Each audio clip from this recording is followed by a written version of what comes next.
Today is Friday, Parashat Noach, learning from Chok L'Yisrael, the Halacha Pesuka. העושה מלאכה בערב שבת מן המנחה ולמעלה. A person who does work on Friday afternoon after the time of mincha, אינו רואה סימן ברכה. He doesn't see a sign of blessing from that work that he did. As Shabbat is getting closer, it's Friday afternoon already. Person has to wrap up the week, so to speak, and not continue to do work until it's close to Shabbat. How early do you stop work, even though the work is forbidden only on Shabbat itself? But we start already in preparation for Shabbat, and in honor of Shabbat, we stop earlier doing work activity. How early do you stop? Yesh mefarshim mincha gedola. Some explain from the time of Mincha Gdola, which would be nowadays around about 107, 110. So from that point on, some explain you stop already doing work. V'yesh mefarshim mincha ktana. And some explain, no, it's a small mincha, which would be about 2.5 hours before the end of the day. So in terms of today, maybe it'll be about 3:30, something like that. You would stop. You'll be 2.5 hours before the end of the day. You would stop at that point to do work before that time. And in preparation and in honor of Shabbat, that's what we do. We prepare ourselves. So already early enough, we stop doing work. Because it says here, if a person continues working on that specific work, he's not going to see any blessing from it.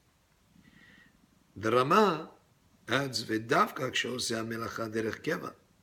אבל אם עושה אותה דרך ארעי לפי שעה ולא קבע עליה, שרי." The Rama says this is specifically when he does work regularly after that time. But if he does it incidentally, it's just by chance, just for that one time, without making it into a fixed practice, then it would be permitted according to the Rama. But the Shulchan Aruch states it very clearly, just in general, we don't do work after the Mincha Gedola, 2.5 hours before Shabbat, so that we get ready for Shabbat. The Rama says if it's done once in a while, it's okay. Therefore, he says it's permitted to write a letter, a social letter, or to do anything that would be similar to this. Letaken begadav v'chelav, to fix his clothing, or to fix the vessels. Letzorech Shabbat mutar kol hayom. Anything that he would need for the needs of Shabbat, to prepare his clothing or some vessels, that would be allowed the whole time all the way till Shabbat. And the same thing would be applicable if he's fixing the clothes of another person, because that other person needs it for Shabbat. So let's say to do laundry for someone or to sew clothes for someone, that he needs it for Shabbat, that would be allowed, as long as enotel sachar. As long as he doesn't get paid for that work that he's doing. But if he gets paid for that work, then it would not be permitted.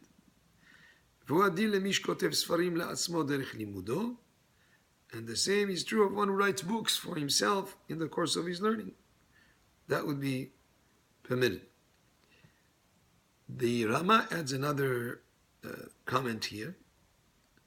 Mistaprim Kol hayom afilu misapar Israel. A person would be allowed, according to Rama, to cut his hair any time of the day, even by a Jewish barber, because obviously he's cutting his hair to get ready for Shabbat. This was the Halacha Psuka from Chok L'Yisrael of today, Parashat Noach, for Friday. Shabbat Shalom, Baruch Adonai Le'olam, Amen ve'Amen.